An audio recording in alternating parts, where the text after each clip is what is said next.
There's a common misconception that a cologne refers to a men's fragrance and a perfume refers to a women's fragrance. But that's not actually true. All eau de parfum and eau de cologne refer to is fragrance concentration, i.e. the amount of pure parfum oil to alcohol. Which means anybody of any gender can wear an eau de cologne, an eau de toilette, or an eau de parfum.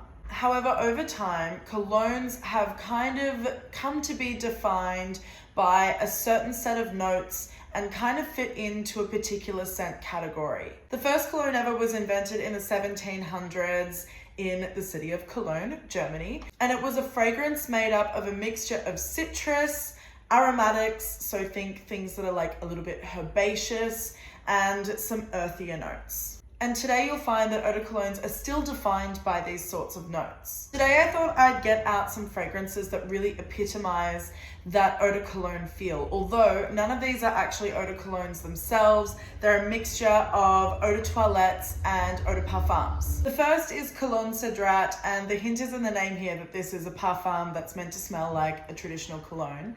This is a really simple fragrance from Matiere Premier, which is what they do best. They hero the raw materials and really let them shine. So in here you've got bergamot, there's pink pepper, black pepper, and mate. This is a beautiful, clean, pure citrus fragrance with just a little sparkle of spice and a green kind of tea-like dry down that reminds me of summers in the south of France.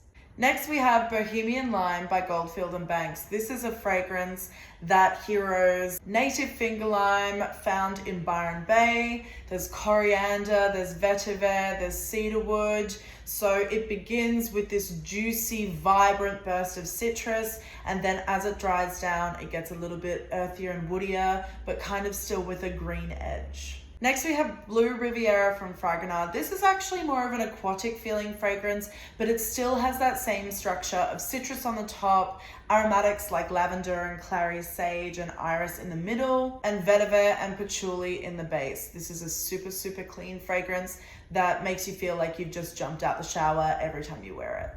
And lastly, Yesterday by Room 1015. This is a fragrance that kind of has a barbershop or kind of shaving foam feel. There's a bunch of aromatics and herbs in here, like rhubarb and divana, but there's also a little bit of sandalwood and amber and tonka bean. So I would say this is a really great example of a modern feeling cologne style parfum. Jump online at perfumery.com.au to get yourself a sample pack of these fragrances if they sound interesting to you, or otherwise go for one of our personalized custom sample packs where we can make some recommendations based on what you like.